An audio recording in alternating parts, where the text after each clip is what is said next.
welcome to another video here on the Critical Focus channel. First off, a big shout out to all my members who support my work and keeps the paint flowing and the electricity running. Members do get access to the member Discord, will influence the content, the matchups, whatnot. There is a join button below if you feel so inclined. But regardless, I am happy for your support in the form of actually just watching the video, of a like and a comment, and if you haven't already, please do feel free to subscribe as well. And if you are looking to buy Warhammer merch, there is an affiliate link in the video description as well. Let's get on with the video.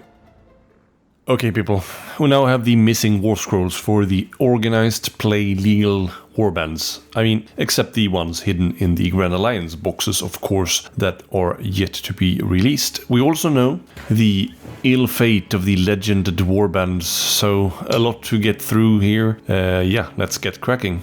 So apart from the Embergard starter warbands, the new Seraphon and Nurgle warband, and the 4x4 warbands in the Grand Alliance boxes, we now have the war scrolls of the remaining 13 warbands from the past, with updated war scrolls and fighter cards. As promised, GW also said every existing warband will be playable for non-competitive play, and they sort of are, but they're just not very exciting. They basically come without war scrolls and only fighter cards, and you have to take one war scroll tied to the Grand Alliance they belong to. No real warband identity at all there for those, I'm afraid. As a matter of fact, I'm not going to cover them at all in this video. I might do a separate video on them, as this one will just be too long anyway. And in my opinion, I think they will not be played very much in the community, even for casual play. I don't really foresee that happening. It is said in the article that dropped tonight that some of them will rotate in later with war scrolls and a reclaimed identity of their own, while some other warbands may rotate out. But as I said, this video will be focused solely on the 13 remaining tournament legal warbands. Of course, we're also yet to see the war scrolls of the warbands in the Grand Alliance boxes, but you can count on me covering those as soon as I am able to tell you about them. I'll go over the 13 lucky warbands first here, and I'll start with the Ordo warbands here. First up, I am going to talk about Fast Riders, and these are branded as a flex warband. Fighter cards first. They now all sport 5 health and 3 move on both sides. Typical Stormcast stats in the second edition. Eagle Eyes inspired side with 3 hammers on 2 damage. Grievous is looking the juiciest of these guys. Leader worth 3 glory, while the other 2 is worth 2 each. The war scroll then.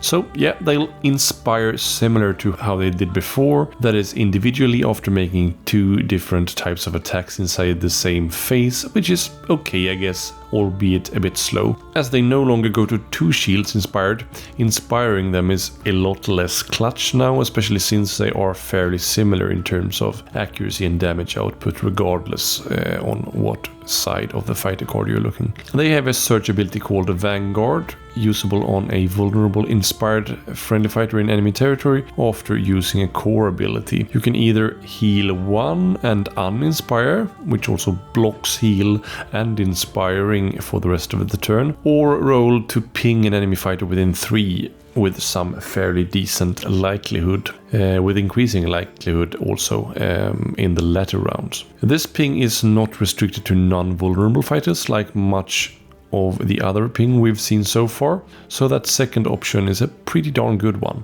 especially useful once you're down to your last fighter to really grit your teeth in and fight to the last. Extra ping after shooting sure doesn't seem like a bad option. Then we have the once per game abilities. Ranger Elite, a search ability after your action step to push each friendly fighter equal to the battle round, but you have to end up in enemy territory. Do note that you can still start that push in enemy territory, as long as you end it in enemy territory as well.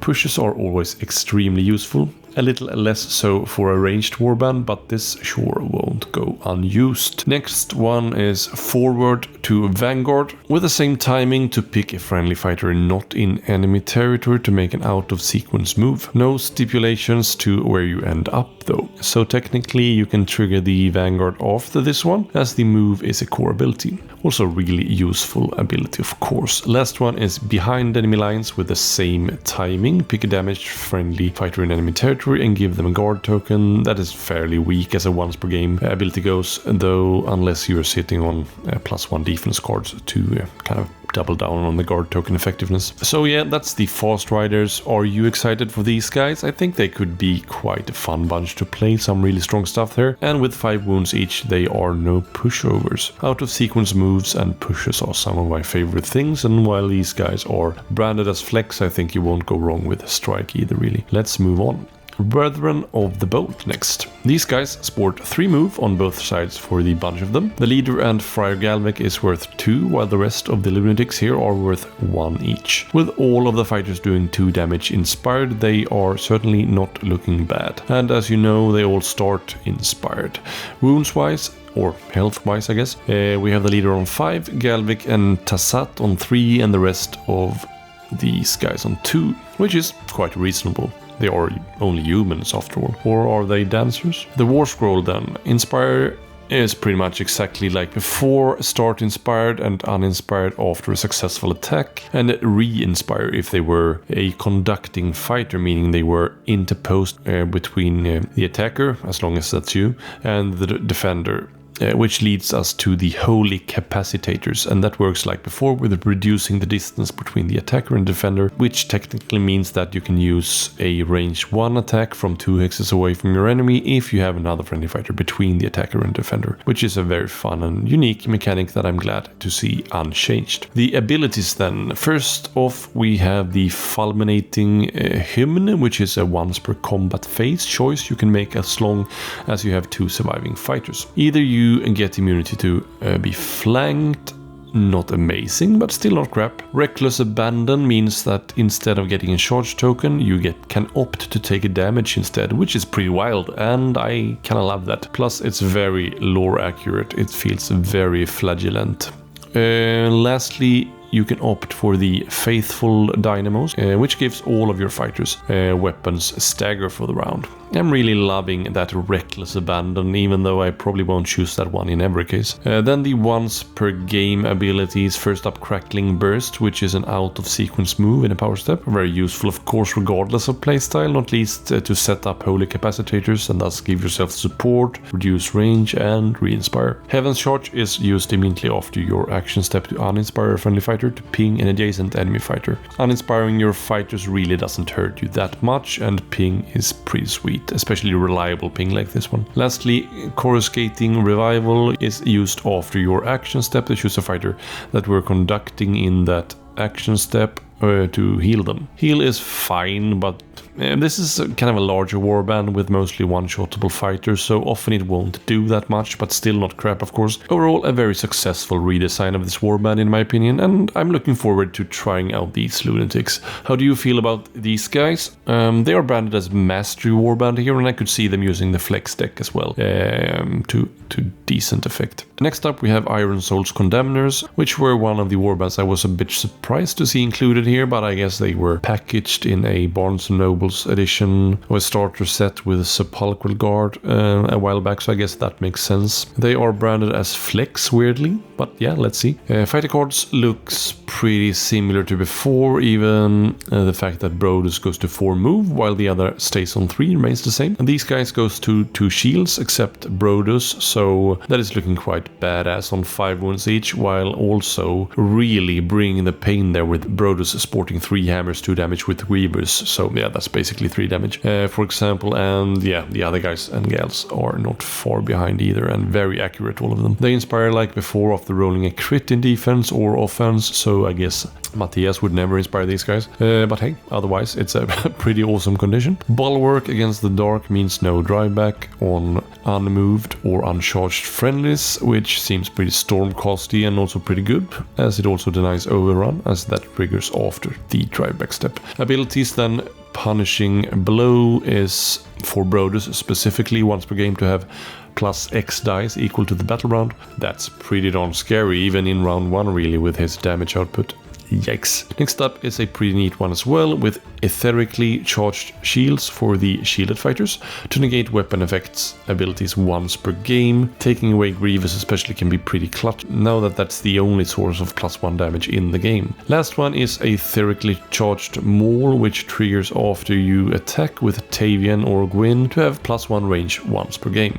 Not bad at all for a slow range 1 team with few fighters. These are all really useful effects, less tricksy I guess than some others, but I mean these are the golden boys of Sigmar, so I guess it kinda tracks. I still feel they read like an aggro team though. What do you think of these guys? Do you feel they are flex? I'm not sure. Last of the order warbands are Serene's Racers, who are also branded as flex, which I can kinda get more on board with I guess, as they are a bit faster and more numerous to start with. Let's check them out. So a bit faster indeed here with 4 move on all of them except Zephanir, who still inspires 2 to 4 though. Serene also goes to a whooping 5 inspired. Apart from the fact that Serene's spell attack is gone, stat-wise they look kinda similar to before, but we'll have to look at the war scroll to get the full picture of course. They all sport 4 wounds, so that's quite a few wounds to get through. Not all that impressive defensively though, so I guess except Zephanir, who goes to 2 dice in the defense inspired. Let's check out the war scroll. The inspire has changed, thank god. That was a pretty confusing inspire before, although lore-wise cool of course. Now we get to inspire a number of fighters equal to the battle round at the start of each combat phase. So no more keeping track of the first, second and third power phase, with the caveat here being that all reset to uninspire at the start of each round. That's pretty darn good though, and I'm guessing pushing up Zephanir to dodge is going to be your priority up front. Hammertide is here still, and it's usable on Serene if she doesn't have any charge tokens, but otherwise it kind of works just like before. The first one in a straight line that you hit takes a ping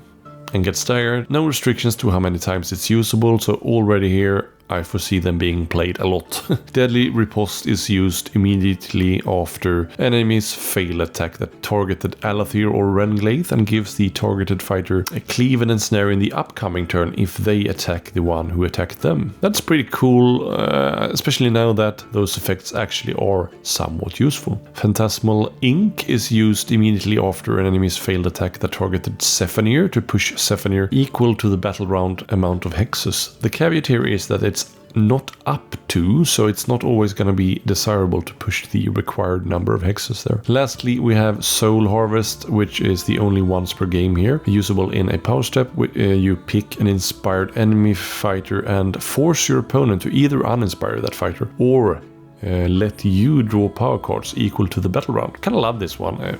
That's really fun design there. Not game-breakingly strong, but still I love to see something that's just not a ping or a push. I'm really liking the design here, and although I am a bit wary that Hammertide has remained so untouched, I kinda expected like a once per round or something on that one. I'm overall really liking what I see here. How do you feel about the Idoneth? Let's move over to Chaos and start off strong here with the Thricefold Discord. Wow, these guys are looking scary as ever. These guys are a little bit more individual in their stats. Vexmore is 3 move on both sides, with 5 health, 3 bounty, while lacking the double shield he previously had inspired, and also lacking the 3 damage there. Vashtis is 1 dodge inspired, inspires to 2 on 4 move and 4 health, with her ranged attack going to 4 range, which is certainly very useful. Laskvir has picked up an extra health as well, and goes from 1 dodge to 2, while sporting 5 move on both sides with very good accuracy inspired. So the war scroll then. The inspire has been uncluttered, I guess, while still keeping true to the lore. After you roll no successes in attack or save, you simply pick another fighter to inspire. Simple and elegant, and still keeps the fluff there. Evasive is awesome, which is a keyword both Vashtis and Laskvir has, which means before you are dealt damage, you have a 50-50 50 hammer or crit on a single attack dice to reduce the damage by 1.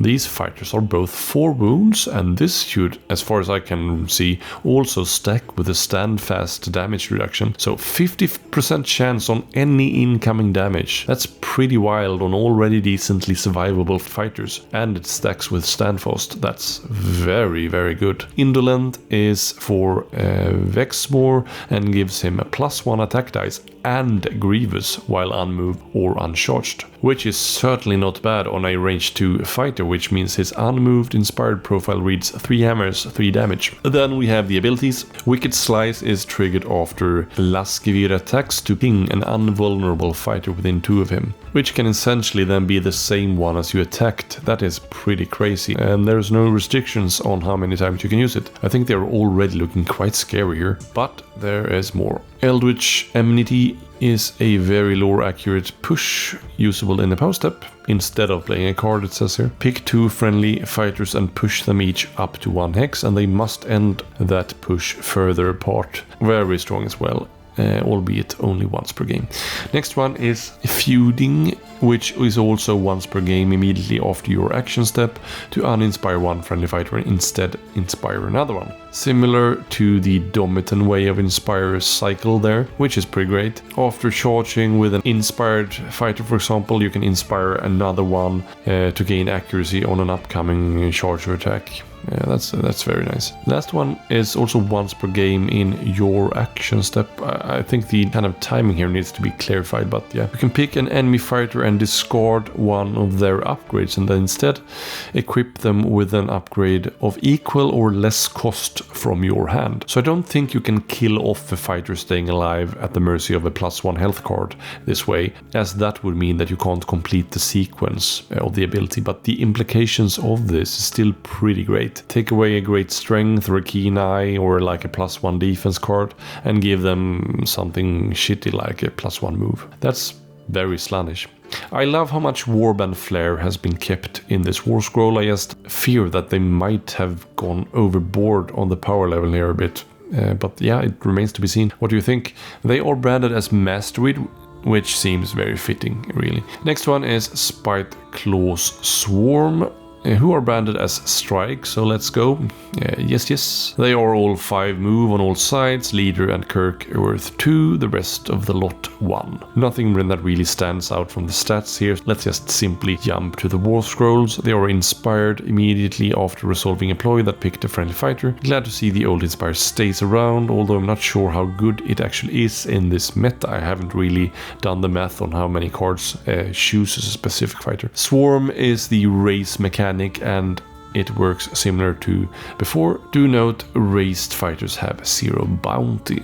Scheming Pack means Squitch and Kirk have crit Grievous while benefiting from flanked or surrounded, which is similar to the old revamped version of them, and certainly pretty good. Untimely Promotion means Kirk becomes the leader and thus is then able to raise minions should Squitch find an untimely demise there. Yeah, that's pretty good. Skitter is a once per game push on a fighter next to another fighter that uses a core ability. Not the best push we've seen on these War Scrolls, but still useful, I guess. Not least to set up Scheming Pack. Justified Paranoia has the same condition as the last one, but gives a guard token instead. That's very meh. Out of my way, Fool Things is the last one usable in a power step. You choose 2 adjacent friendly fighters to switch them around, so basically a friendly confusion there. I gotta say, my disappointment in the last reiteration of Squitch has remained with this War Scroll. This doesn't look overly impressive, and the abilities here look pretty uninspired and lazy compared to a lot of other stuff we've seen so far and will see going ahead here. I'll probably mostly pass on Squitch in Underworlds 2.0, just like I did with the version in the Rivals of the Mirrored City. But yeah, what do you think? Am I unfair here, or are they just as meh as I think? Next up is Destruction, and let's start off with a big sleepy Troggoth who just wants a damp cozy cave. Morlog enters the fray, weirdly enough tagged as Mastery, are these tags really on par? What do you think? Let's see. Mollog is sporting 4 bounty with 7 wounds on 1 shield and 3 move on both sides. He has a 1 range 2 hammer 3 damage attack, while his 2 range attack does 2 damage on 2 hammers instead. His range 1 has the brutal effect as well, negating support, which seems fitting, right? Inspired, he picks up Grievous, effectively taking him to 4 damage, which he totally should be at. The rest of the plebs all have picked up an extra health since the last time around, and all do 2 damage inspired, although they have lost some defense here and there. Let's check out the War Scroll. They all inspire after Mollog has 4 or more wound tokens, which is fine. He used to be 3 originally, if I remember correctly. 4 is a bit rough.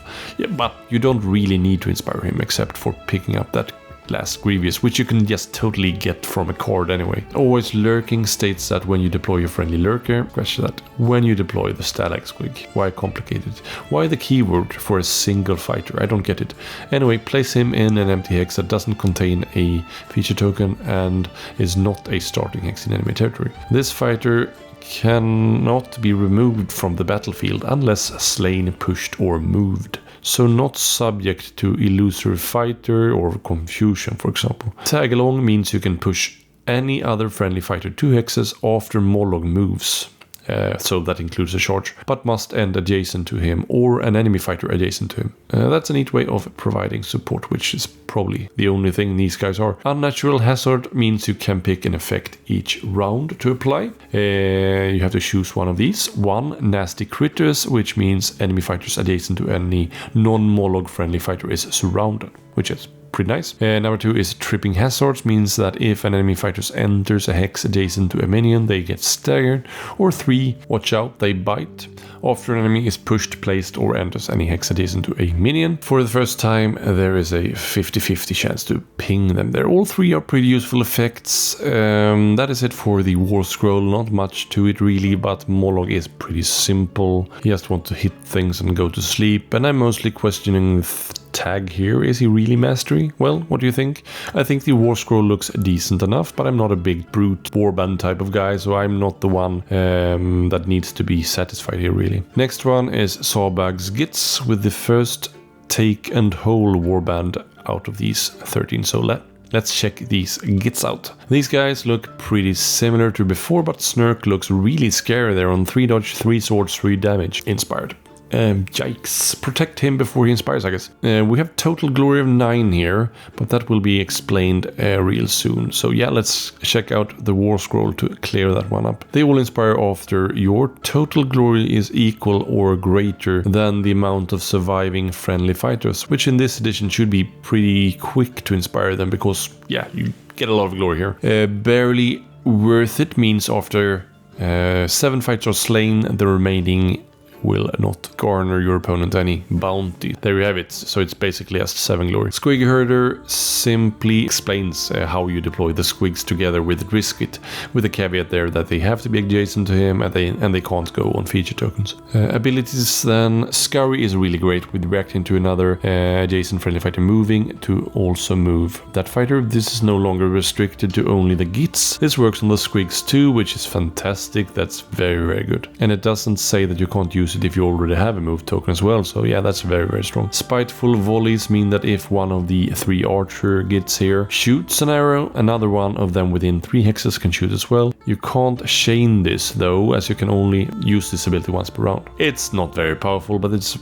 fun thematic little thing there. Spinning is the revamped Snurk Saotang, as the scattered token is done away with. Now instead, if an enemy fighter is pushed into, placed in or enters a hex adjacent to Snurk Saotang, they take a damage. I like the scatter more, obviously, it's just so randomly fun, but this still keeps the flavor to some extent and can still be pretty dangerous. Stack up on those pushes when you deck build here, I guess, so yeah, I guess you'll want to do that anyway if you are gonna play these guys as a hold warband. Overconfidence finishes the War Scroll off with Snurk being unable to receive guard tokens. Yeah, seems reasonable. I think this one looks like a fun War Scroll. I'm sure to try them out in the new edition. What do you guys think of these Gits? 3rd time's the charm for them. Dagog's Stab Lads is last of the Destruction Warbands out of these 13 Warbands, and they are branded as Mastery. Must be all that think stealing, I guess. I previously found them pretty bland, mostly model-wise last time around, but quite enjoyed playing them, so let's check these glorified gut rippers out. There is a good mix of a 4 and 3 move here, but all goes to 4 inspired. Dagok also picks up 2 shields inspired, as does Jags. 4 health on the lot of them. Dagos goes to 3 hammers, 3 damage inspired, which is quite sensational stat line, especially on such a survivable fighter. These should all pack a punch. Jags also picks up crit grievous on his 3 swords, 2 damage attack, so yeah, they are not joking around. Let's check the war scroll out. They inspire immediately after damaging an enemy fighter with the cruel stab ability, and that one reads: a friendly fighter without a charge token can use this immediately after your action step. Pick an enemy fighter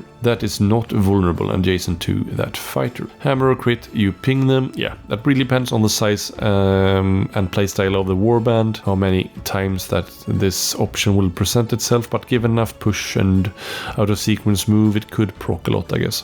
We also have a scheming gits bar at the bottom here, and that one reads that instead of playing a ploy in your opponent's power step, you can discard 1, 2, or 3 cards to trigger a cumulative buff in your upcoming turn. I kind of love this one.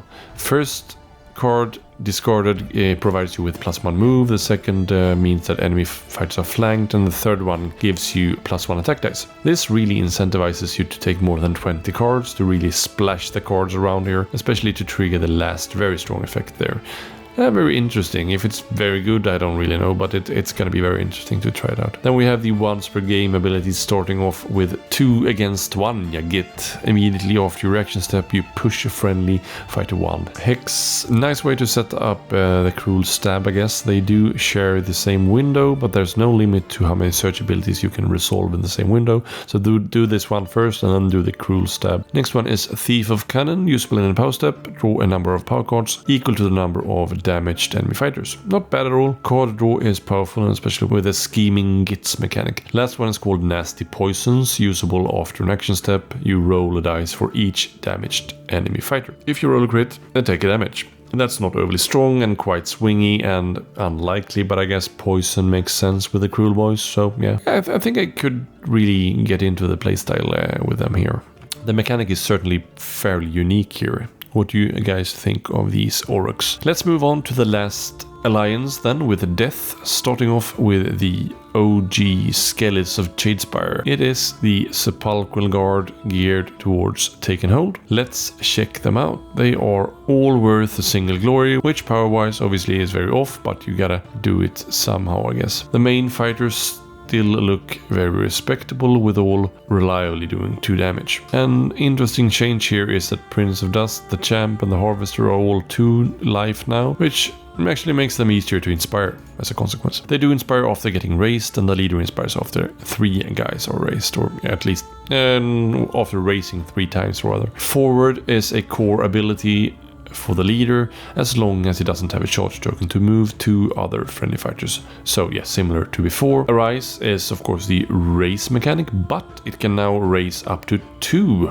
friendly fighters as well, which is a huge change, which drastically frees up your action economy. They do come back with a wound token, but they mostly die as soon as someone looks at them anyway, so that doesn't really matter. And raised fighters garners no glory. Grasping Hands is an ability you can use during an attack to make the target surrounded once per game. Not amazing as a once per game, but okay. Relentless Blows is triggered after a failed friendly fighter's attack to pick another friendly fighter to attack the same fighter. Kind of a nerfed version of the old ploy card.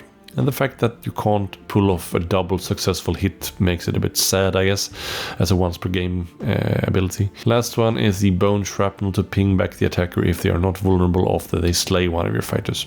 Yeah, okay. I think the abilities here is really underwhelming actually, compared to a lot of what we've seen so far, but the implications of that double raise is pretty wild. Still, I just don't feel like the flavor is there for me with these meh abilities, but maybe that's just me. What do you guys think of these boys and girls? Let's move on. Thorns next, also tagged as Taken Hold. Here's a shift with moving both Vaclav and the Queen down to 3 health, but given the size of the warband, I think it's quite fitting really, as those hefty wounds really never made sense to me. Every fighter doing at least 2 damage inspired Inspired seems quite potent off the bat, but let's check out the War Scroll. First up, the Inspire with each friendly fighter adjacent to an enemy fighter at the start of your turn, turning over to the golden side. Soul Warden is a core ability usable once battle round.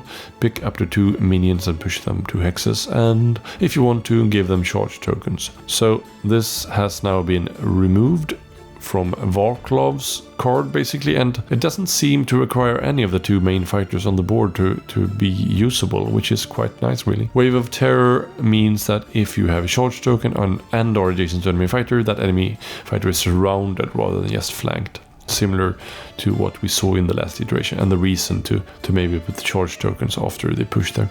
Abilities then, Stare of Death is used in your power step. Pick an enemy fighter within 2 hexes of a friendly fighter. That fighter can't charge in the next turn. That can be extremely damaging, especially to a small elite team relying on a specific fighter to do the heavy lifting, especially late game, so I quite like that one. Also pretty lore accurate. Endless Malice is another once per game to remake a failed attack. It was a very powerful effect, of course, no arguments there. Spectral Touch is a reaction to making an attack to get both cleave and snare as a once per game. Not super powerful, but certainly not crap. Throttle is last with a reaction to your action step ending to roll an attack dice for each enemy fighter adjacent to a friendly minion. On a sword or a crit, they get staggered. Rather meh, but okay. At least 2 of these abilities are really strong, and the push from Soul Warden is obviously very good. Still, this warband has really never done anything for me in terms of getting my juices flowing, but what do you fans of the actual warband think? Can she still stir up the meta on her new 3 health profile? Let's move on. We got ghouls to talk about, and the Skinnerkin are rocking the strike playstyle, so let's see what ruckus they are stirring up in the kitchen. They have a good variety of mobility, with the leader being the slowest one, just like before. She and Quetch are worth 2 glory each, while the rest is worth 1. They look more or less the same stat-wise as at first glance, so let's check the War Scroll. Since that is where it's at. They inspire like before after acquiring your 3rd haunch counter, and the Perfect Cut states that after a chef, that is Grisla or Quetch, successful attacks, you get a haunch counter. In addition to that, you will also have access to the Fillet weapon ability on some of the fighters, which can also accrue you those counters. Do note that this is a weapon ability, so it doesn't stack with stuff like Revis and Cleave, and yeah, you have to choose up front. And then the Cornskewer still has that ability with the talons to do damage and get a haunch counter, or push after moving over an enemy fighter, albeit you no longer roll a medic dice to resolve it. Then we have the abilities. Calloused Hands is a once per turn search ability that's worded a bit strangely. Save rolls will automatically count as having more critical successes than the attack roll for the purposes of the standfast rule. So I guess the attack may still go through, but you won't be pushed, and you will reduce the damage for the cost of a haunch counter. Might be a case of overcomplicating the wording there, but the effect could still be a very clutch, and as a once per turn, it's certainly very good. Precise Fillet is another once per turn, this time reacting to your attack to give you the Crit Fillet weapon ability. You don't need more than 3 of them to inspire, but collecting them to be able to use the previous ability is pretty sweet. Last one is called More for the Pantry, and it's also once per turn, usable in your power step. Pick a friendly fighter with any move or charge tokens and push them up to 1 hex to be adjacent to an enemy fighter. Pushing closer to enemies seems like a good thing, especially if you are going to play the strike playstyle as suggested by the development team here. I think these looks pretty decent. The loss of all the wonderful thematic cards for these bunch kind of hurts, but this War Scroll does a decent job to keep the flavor here, especially since the abilities are usable more than once per game. What are your thoughts on the kitchen staff? Last one then. I am pretty tired now, so I'm kind of glad it's almost over. Sondara and her lost love will enter. Embergard tagged with the mastery playstyle, but given their affinity to delve, I'm guessing Flex could be a good option as well, or at least the pillage and plunder deck. Let's check them out. Sondara has kept her 4 wounds, but her hubby has gained a 5th, while the minions rock 2 each, both uninspired and inspired. If I remember correctly, they went to 3 before inspired. Furline is looking, pun intended, as a beast inspired. 2 dodge, 5 wounds, 3 swords, 2 damage with Weavers, so effectively 3 damage. Sondara is a bit more frail on 1 block 4 wounds, just like before. The 2 main fighters on 2 bounty each, while the other ones are worth 1 each. War Scroll then. The minions will, like before, inspire after getting raised, and Sondara and Furline will, like before, inspire when the other gains their second or latter upgrade. Gravebreakers is a search ability after delving that triggers Unearth or Exhume. Exhume means that the leader raises a slain minion next to a fighter that delved, or Unearth means you draw a number of power cards equal to the number of slain friendly fighters, both obviously very useful and critical to the Warbands' success here. Then we have Destined, which is a tag both Sondara and Furline has, which means if one of these Destined fighters are slain, the other one will have +1 move and +1 attack, which is pretty sweet, especially now that the deck don't go to smithereens once one of them dies. Undying Love lastly means you pick both of the main fighters, the Destined fighters, and heal one of them and push the other one 3 hex towards the first one. That is a very strong effect indeed, but obviously, just once per game. This is by far, in my opinion, the most thematic warband we've had in the game so far. So this War Scroll had a lot to live up to, obviously, but I think it does a decent job of it.